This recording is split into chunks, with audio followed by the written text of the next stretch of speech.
Next up, at Durian Heat, we have invited 3 guest speakers to talk more about the plight of Rohingyas. Mr. Mohammad Sadek, the program coordinator for the Rohingya Arakanese Refugee Committee in Malaysia, as well as 2 volunteers who are Lufti Hakim and Anas Daniel. So stay tuned. Hi, I am Taswin. I'm from Myanmar. My organization is National Youth Congress of Myanmar. မင်္ဂလာပါကျွန်တော်နာမည်ကိုဇတ်ဆိုဝင်ပါကျွန်တော်ဒီမြန်မာနိုင်ငံကအမျိုးသားလူငယ်ကွန်ဂရက်ကိုကိုယ်စားပြုပြီးတော့ဒီမှာအသံလွှင့်ပြောကြားနေတာဖြစ်ပါတယ် You are now listening to DurianASEAN. The Durian Heat, bringing big ideas and critical opinions in Southeast Asia. Welcome back to DurianASEAN. You're at the second segment of today's breakfast morning show, and it's called the Durian Heat. We're continuing our hot topic that we've been discussing for the past perhaps more than 10 days already regarding the Rohingya issues that has been happening, and then we have been hearing and also watching the video clips how they have been suffering at sea at the moment. But we all know that this is not something new in Malaysia as well as in Southeast Asia context. So we have invited at DurianASEAN 3 speakers today to share and also to discuss about these current issues that has been going on. So perhaps can we introduce one by one, starting from the Mohammad Sadek. Hello, my name is Mohammad Sadek. I am the program coordinator for the Rohingya Arakanese Refugee Committee in Malaysia. So the organizations we established in Malaysia in September 2007 with a view to advocating the causes of Rohingya refugees and asylum seekers in Malaysia. And so also we are trying to struggle to find a durable solutions for the Rohingya refugees in Malaysia. So currently our organization is working on voluntary advocacy to different quarters and different angles in order to know about the plight of Rohingya refugees and Rohingya people in Burma as well. So as part our organizational policy, so we are closely working to develop the Rohingya communities as well, so as they are the most uneducated people in the world or in Southeast Asia.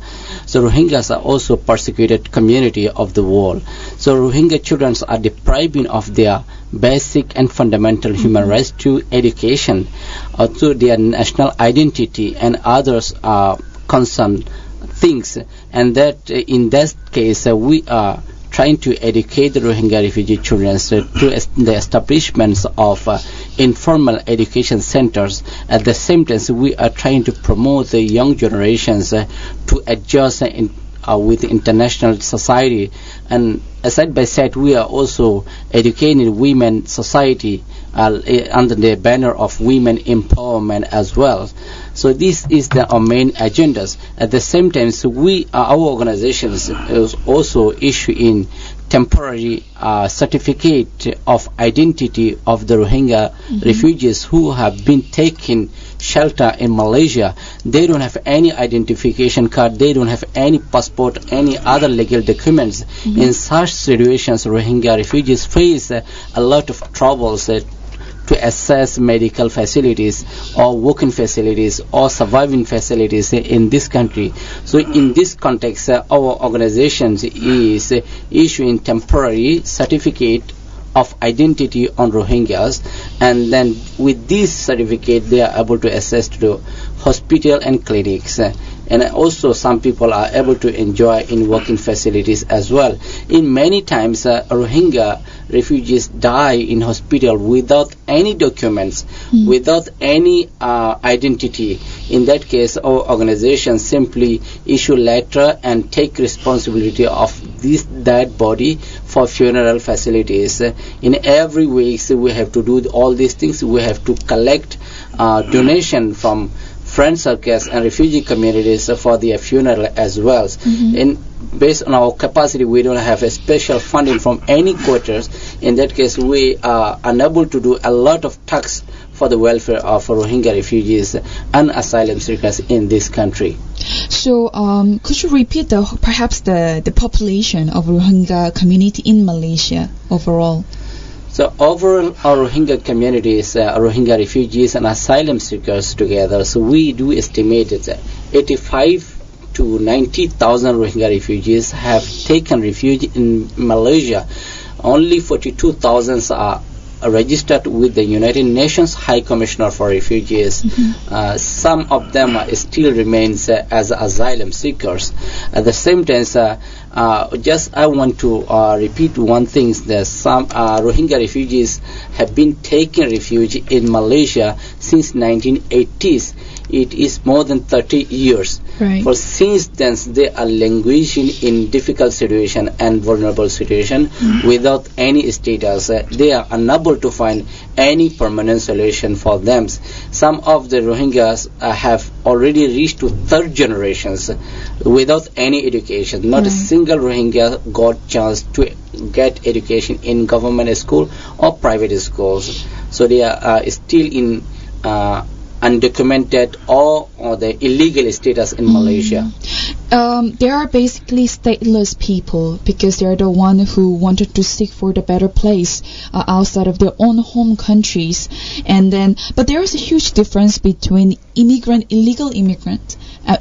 migrants and asylum seekers. And people in general, they like to call Rohingya people as illegal migrants, whereas perhaps we should correct the term. They are more like asylum seekers because they had to leave the country due to unavoidable circumstances. And here you talked about how they get the temporary permit to stay in Malaysia. But if they get the orders temporarily permits here, what are the working conditions they can get in Malaysia? Basically, Rohingyas are popularly known as stateless in the current day. Actually, we don't accept the word stateless because we the Rohingyas are the bona fide citizen of Burma. Of course. And we, the Rohingya, had independent sovereignty till 1784. We had 14 kings on our own, in our own lands. That means in 1784, Burmese King Buddha Mongwing occupied our land and persecuted the Rohingya community to the worst way. And finally, they are putting pressure on Rohingyas to expel out from their ancestral homelands to East India or East Pakistan or current in Bangladesh. This is not only the first time a refugee exodus, it has been 12 times refugee exodus from Burma. 1784, first time 92% of the Rohingyas left country and took refuge in East India. And with the cooperation of British forces in 1824, only around 50% of the Rohingya returned to the country. And following these issues, Burmese government is saying that after 1824, who came to our country, they are not indigenous ethnic races. Actually, the Rohingyas are not illegal immigrant to Burma. And based on these issues, the Burmese government say they are illegal immigrants with the cooperation of British force. Actually, the Rohingyas, 92% of the Rohingyas left country in 1784 and in 1785. Only in 5 years all left, and only 50% returned in 1824, late 1824. They are the original peoples, indigenous ethnic race. Based on these issues, we never accept that we are the stateless. But we say we are de facto stateless. Forcibly making us stateless, stripping our citizenship right in the country. In 1982, Burmese so-called dictator General Nevin adopted a new law, black law, is called citizenship law. In this law, they categorized the Rohingya as stateless or illegal immigrants. So we denounce this law is unfair. So we don't accept this law. Even though in this law, so we are if we are recognized as illegal immigrants, why the Burmese government allow the Rohingyas to contest in every elections or government services, including 1990 general elections and 2008 state constitutional referendums and 2010 elections. In the ruling party, we have 5 members of parliaments in the ruling government in 2015. 2 of them are state assemblies. Their name is, one is called Mr. Mohammad Jangir and Dr. Bashir Ahmad. They are state assemblymen.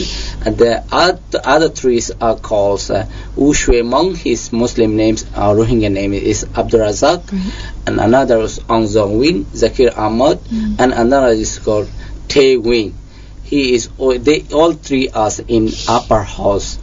That means only Burmese government is saying that Rohingyas are illegal immigrant to our country. They are not our citizen, but allowing us to contest in every election, in any government process. By this angle, we never accept that the word is stateless for the Rohingya, but we request everyone to call us de facto stateless. Right. Okay. Thank you so much for the very insightful information, both historically and also up to the current system here. How about we move on slightly before we go into the deeper discussion? How about we move on to the next speakers? So could you introduce yourself and what you do in Malaysia? Sure. Hi, Grace. My name is Lufti Hakim. I'm here with, I'll just introduce the both of us. Sure. Next to me is Anas Daniel, and we are movers for krisisdaudandaman.org. So basically, we're here today just to sort of like explain, help explain and give a voice to the people stuck on the boats over the Andaman Sea. It's a terrible humanitarian crisis, and what we're trying to do right now is to lobby and to ask for a strong and I think what needs to be responded to in terms of humanitarian need to kind of at the very least get people off the boats and onto land, in a nutshell. All right. So is this only the voluntary work that you've been involved, or are you also involved in the other works as well? Well, we are in the group, at least. We're a full-time committee, basically. Right. So everything's very informal, and I think we only decided on a name very, very recently. But all of us are basically people who are from civil society backgrounds, who have some experience. I think Anas himself has done other works in other departments, like in terms of in civil society. So, hearing about all these issues that's going around, aside from the people are left at sea, just the Rohingya community overall, what is your perspectives by volunteering yourself in these issues so far? Well, I think for me, it's a very moving picture whenever you see a picture of them, what our Prime Minister called migrants, quote unquote, on boats in the middle of the ocean. I think it's I think the option to not do anything is out of the question. It's inhumane. I hear some people saying, if you're so in love with them, then why don't you host them in your own houses? I say, turn that question around, flip it around and say, that same question can be asked. If you're so eager to leave people out in the sea, without food, without water, without access to any kind of medical help, would you do that to yourself? So I think at the very least, this is something that calls for a human response. You know, it's like I'm aware of the politics of the issues that play. You know, this is a very international issue. There's a historic element to it as well. But at the very least, you know, we have to remember that these are people on boats, children on boats, women, mothers, brothers. So we can't just, you know, wash our hands and say, oh, you know what, this isn't Malaysia's problem, this isn't Thailand's problem, this isn't Myanmar's problem. It looks like all these 3 countries at the moment, they are sort of pushing the responsibilities to someone else, to hoping that someone will take that action to save them.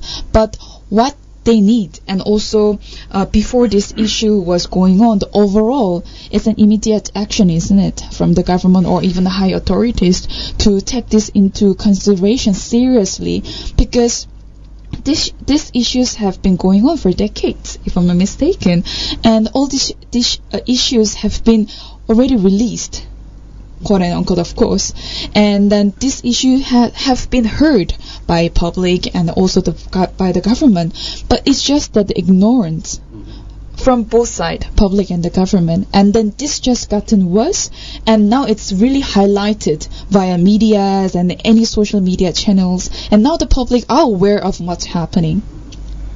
So we'll take a short break, and then after the break we'll talk more about what's happening, and then each of us the perspectives on these issues. The Durian Heat, bringing big ideas and critical opinions in Southeast Asia. Welcome back to DurianASEAN. You're still with Grace and also with others, 3 speakers at the house at DurianASEAN here. So we'll continue our discussion regarding the Rohingya issues that's been going around. Let's move to our current issues. Those people on the boat at the sea who have been just left there for more than 2 months right now, right? So what is your perspectives in this? I know we all know that the government or even high authorities, they need to take an action just to save these people first, but they're just left like that, and then they're in the very critical conditions. The living condition on the boat is very, very horrifying, and it has reached up to a point that they're killing themselves just for the survival mechanism. And what's your thought in this?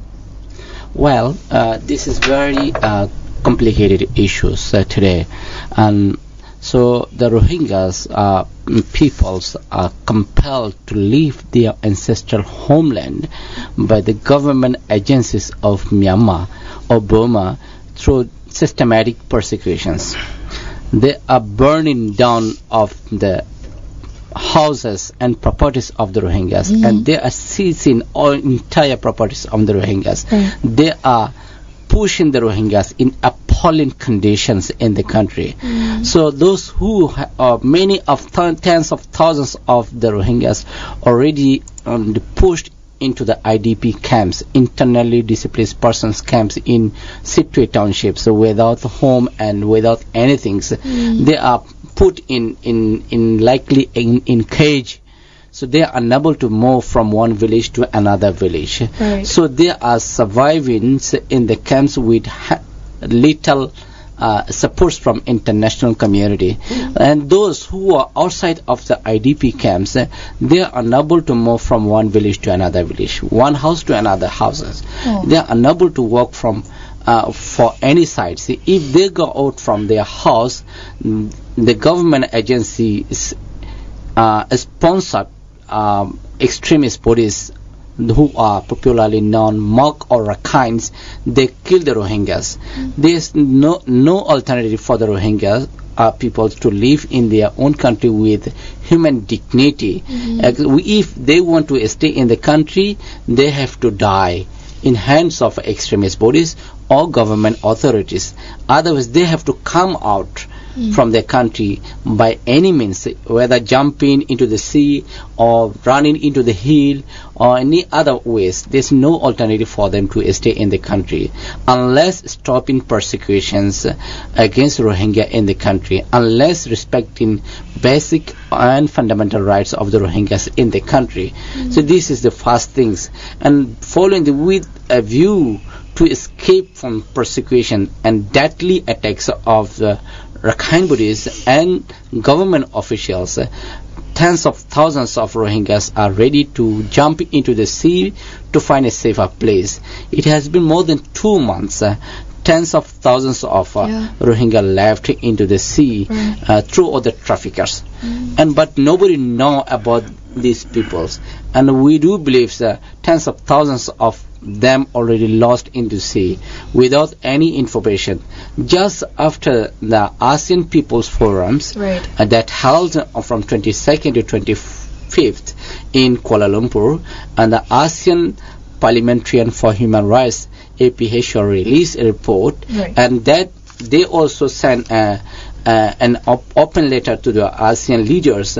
Following these ones, Thai government came to accept some of the slide from these open letter and report, and Thai government came to know that there's places some Rohingyas are kept in deep jungle on a list called popularly known as jungle camps. Yes. And they found this the mass graves of the Rohingyas dead body in that area. Following these events, immediately just after these incidents, we came to know around 500 Rohingya peoples with boat reached to Indonesia. And these are Indonesian peoples and fishermen rescued them and taken to hand over to the authorities, and authorities provided some foods, medicine, etc. and basic needs, and then again they towed into the sea. It is likely real ping pong of humanity, and nobody know where this boat already reached or not. Right. And also during that time, some people say this in Street Malacca, around 700 people are waiting. And following these informations, we came to know somebody called from boat with Thai handphone, and they have 400 Rohingyas stranded nearby Langkawi, very closer. Some people say only 4 hours driving distance with boat, or somebody say 2 hours driving distance from boat. So all are included, the women, children, elderly peoples, and all together. Their situations very bad conditions. And following this, came to know somebody because 10 people died without having any food and water and medication and etc. And I personally informed to the Malaysian Maritime Police to Putrajaya. I talked with the Lieutenant Colonel Zafri, and also I talked with the Lieutenant Colonel Hydri to rescue the Rohingyas from the sea and to provide necessary assistance for them. And I also talked with several news agencies like Reuters, AFP, and many others. I already personally tried to advocate all these things, but we don't have the capacity to go to the sea to rescue the Rohingyas unless government take initiatives to do all these things. And all the media groups circulated the news, and they are available in Langkawi, and they are pushing the government to rescue all these things. Following these news reports in ASEAN civil society communities came to aware all the matters, and everybody is advocating and writing letters and producing news, and finally the government, Thai government came to assist them through supplying some food, waters, and medicine by helicopters. And last only 2 days ago, Malaysian Navy also went there and supplied some food and rations and etc. And this is, and it doesn't mean that it's helping enough. So, and at the same time, some people say these traffickers commit crime against humanity, killing people, and there's mass grave and arrest the traffickers. These are 2 issues parallel raise up in these Southeast Asian regions.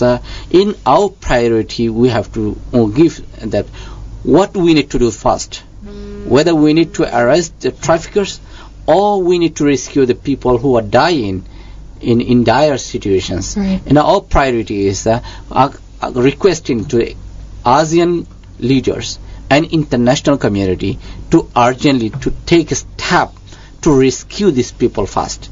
And after rescuing these peoples, and we have to select them who is a Rohingya or who is not Rohingya.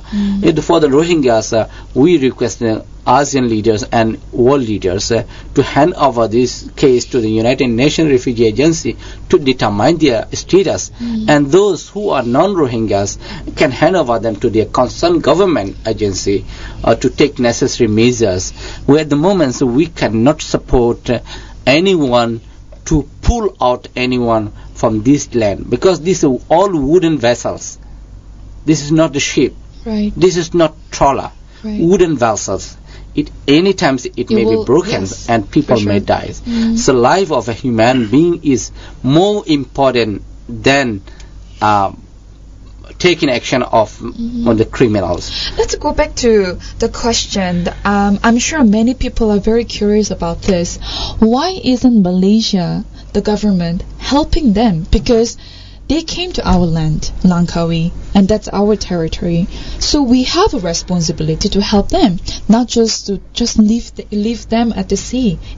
With that conditions, and that's very critical. And Malaysia being ASEAN chair this year, and we also carry the image of being a chair. And in fact, it's very embarrassing to other nations, especially European countries. So, what is your expectation, and what do you think Malaysian government should do? I mean, of course, we need to save those people first. But then before that, it's really also surprising to know that there was no such a framework to help these people from the first place. It is a really responsibility of the government of Malaysia. But see, Malaysia is the chairman for ASEAN, and Malaysia can create or can establish new task force to deal with the Myanmar government to settle the Rohingya problems. And now Malaysia is waiting for the assistance of others. It is obviously this is not going in right way. And Malaysia can lead the team, and Malaysia can call international community.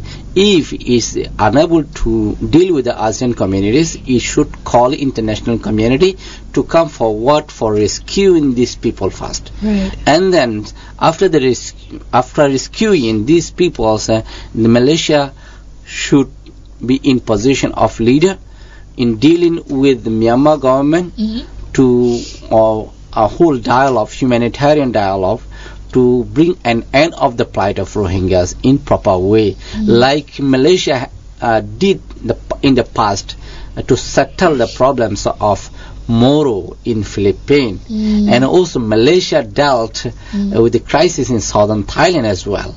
And why Malaysia is not coming to deal with the issues of Rohingyas, we are unable to understand the matter. Right. I do believe that it's timely Malaysia will come forward for dealing the issue in proper way with the cooperations of international community, to which our organization and Rohingya communities are ready to cooperate the government of Malaysia to find a specific and all particular way to deal with the government of Burma. So we talked about the condition of the boat and the people there, and also the government side as well. How about Lufti? What's your perspectives after seeing people suffering at the boat, and also as well as what's your thought that Malaysian, as coming from Malaysian point of view, what is your thought in this? I think to answer your question about what the government should be doing, or what do we think as Malaysians what the government should be doing? I mean, I think we're as puzzled as you are in terms of the government response.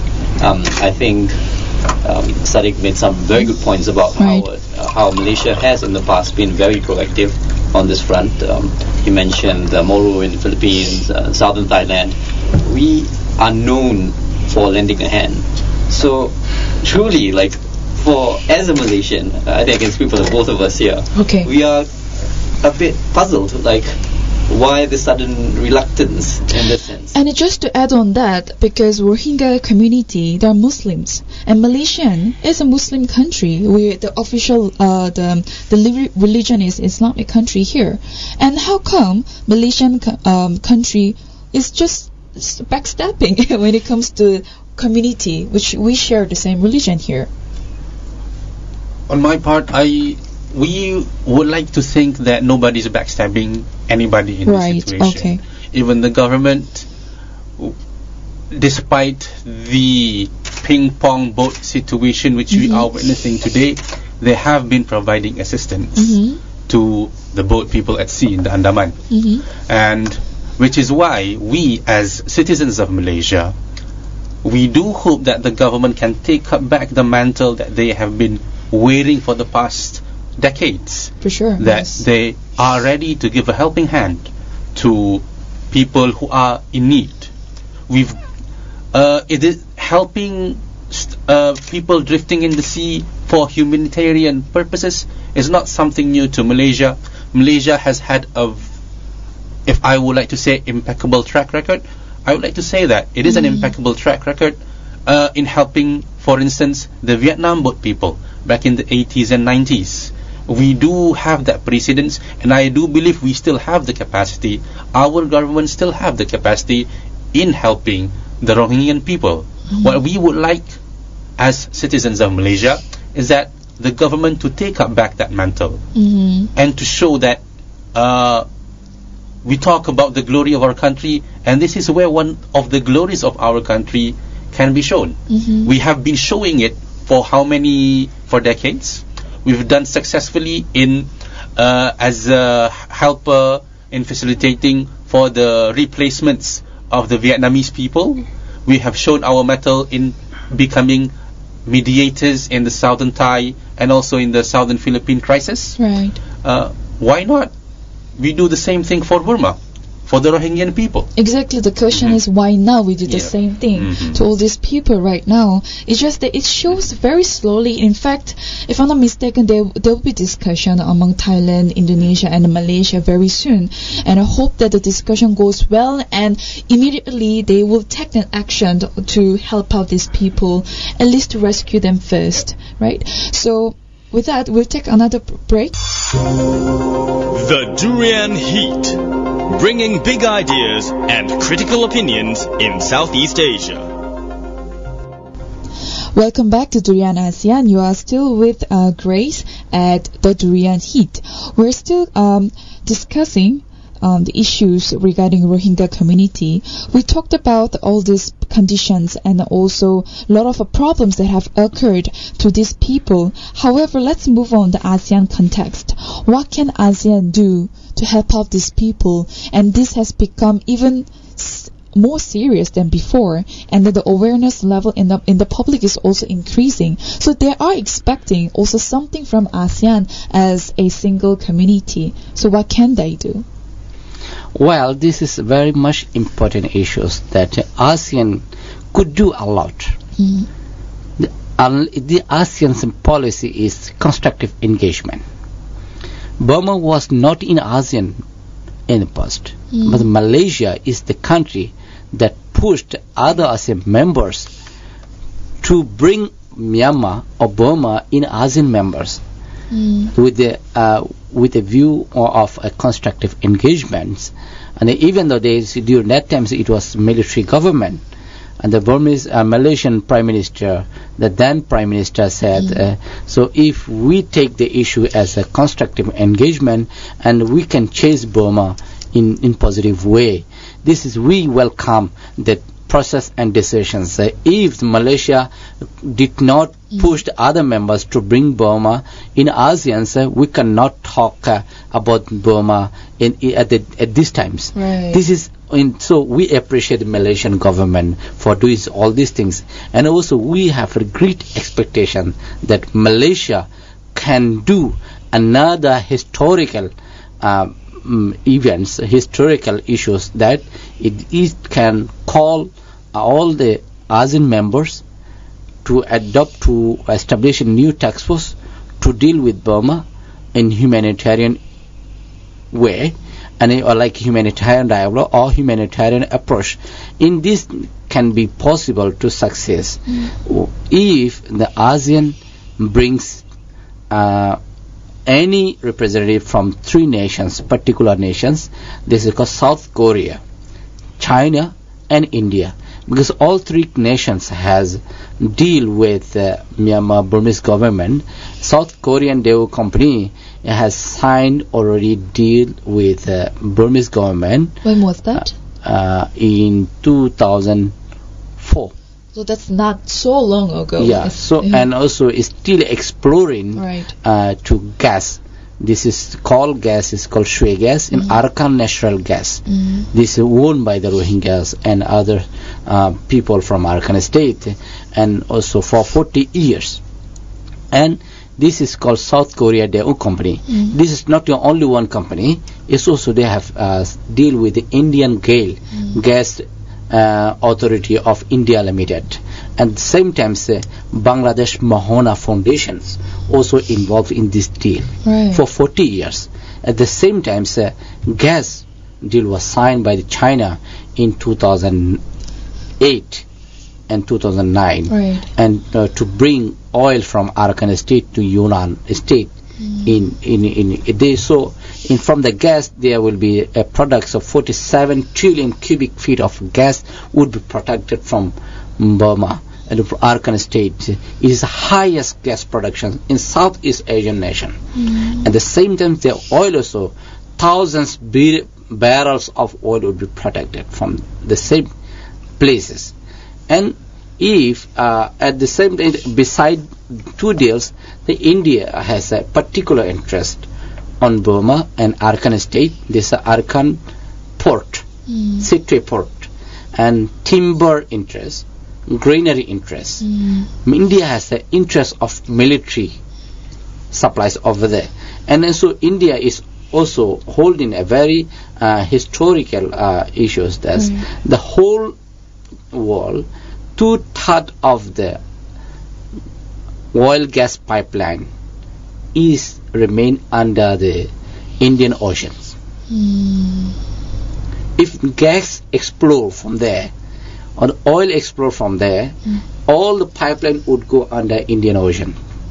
And Indian Ocean, India will get a highest benefit. In that case, these three nations are fueling Burma to fight against humanity.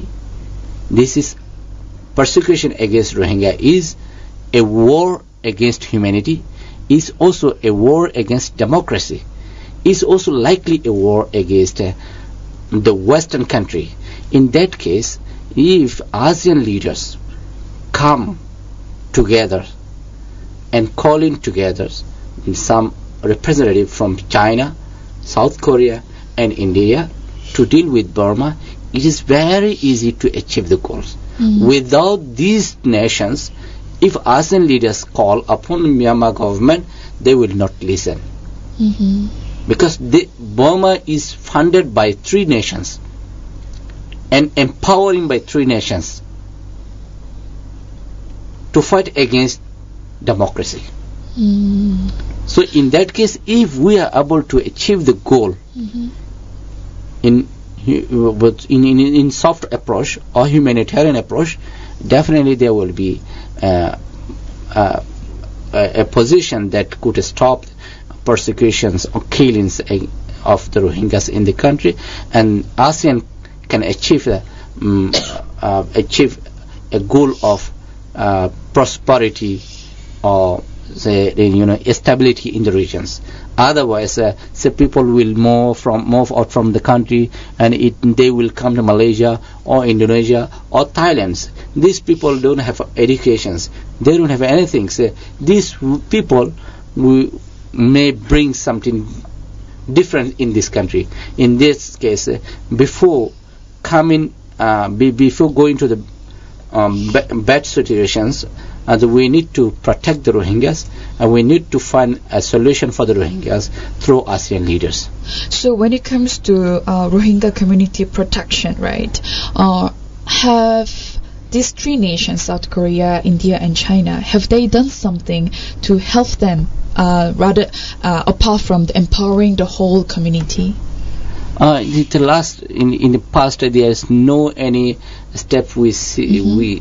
There's no steps we've seen from these three nations. They are still continuously supporting the Burmese government.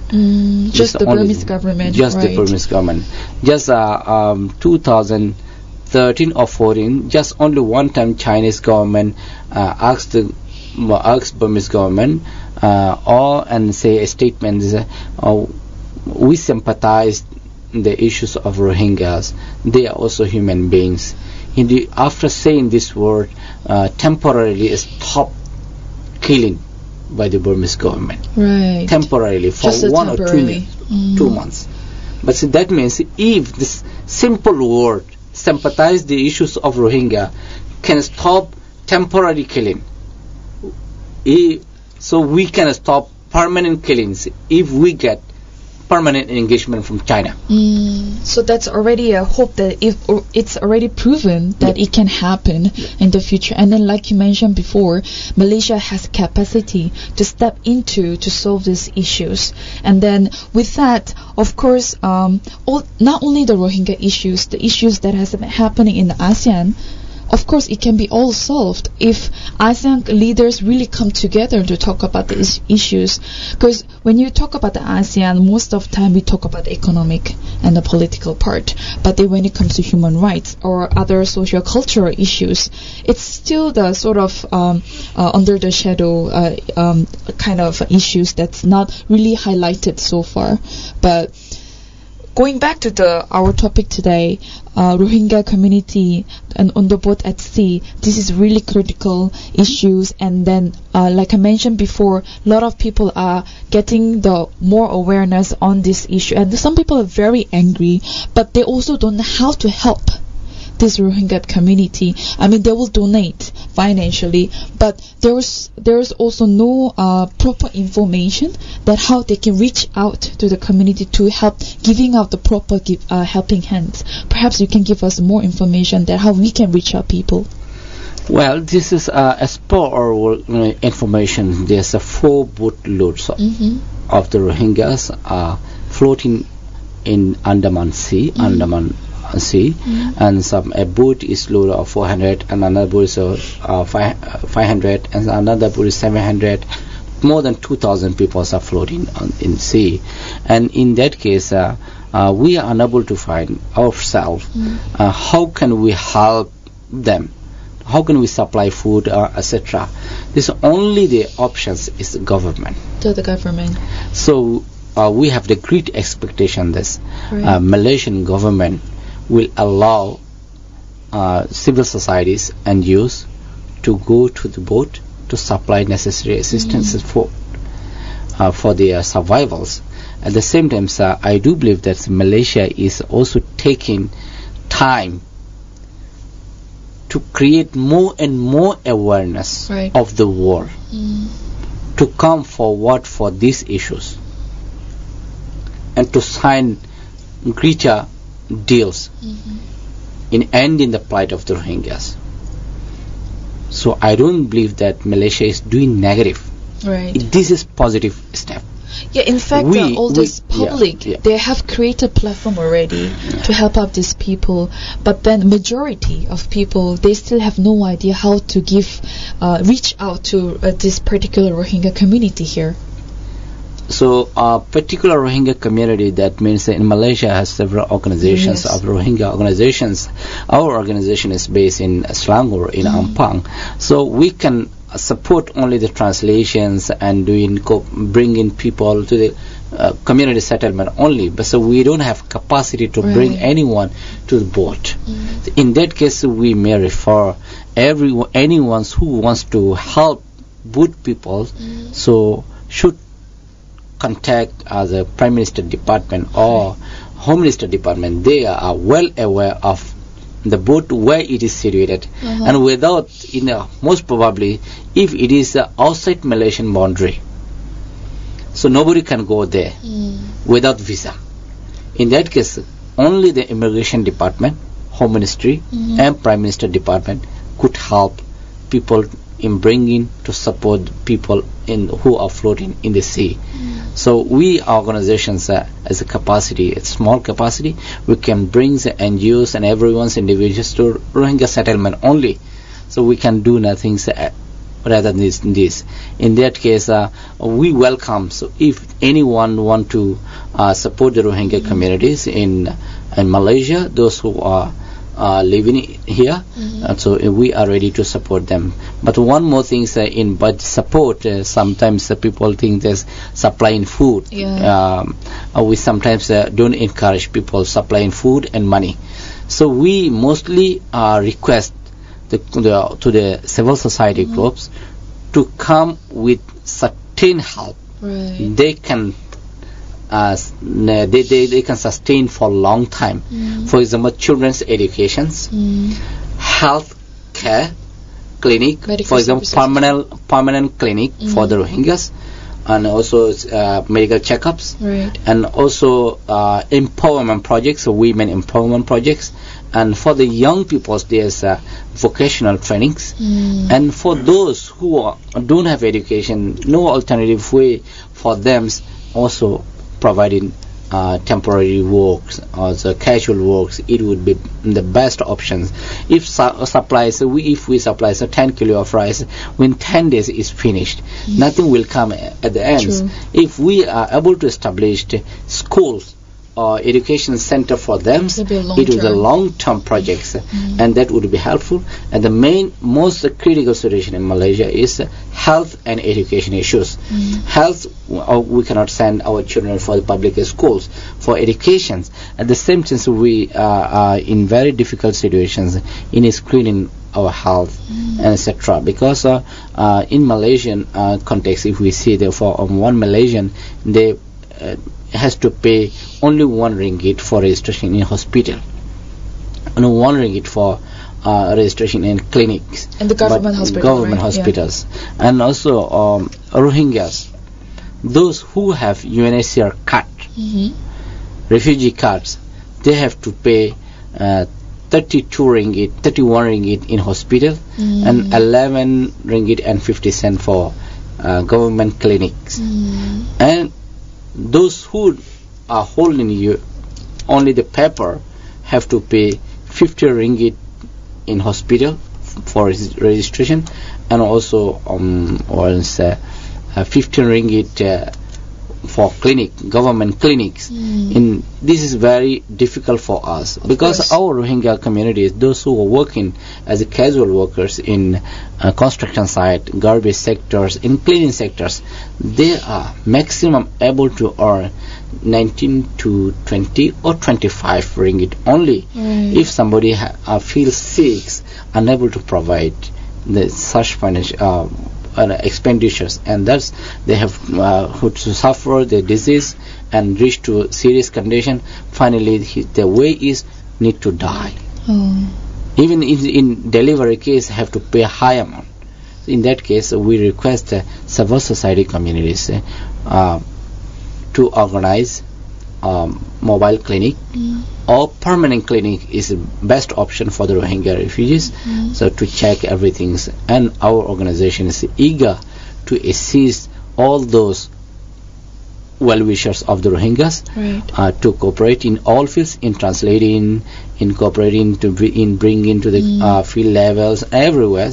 So our most option is for the to take care of the health issues and education at the same time, so we can empower the young women in Syrian microcredit programs and many things. Also Malaysian community also can enjoy a lot from Rohingya community. It's not only basis of the religion but as human beings. So we do expect that civil society communities will come forward for helping the Rohingya communities and to cooperate the government of Malaysia to bring an end of the plight of the Rohingyas in Southeast Asia. Thank you so much. So that's it for our interview today, and hopefully our listeners can be more get the more information from this interview particularly. So do find us at our website.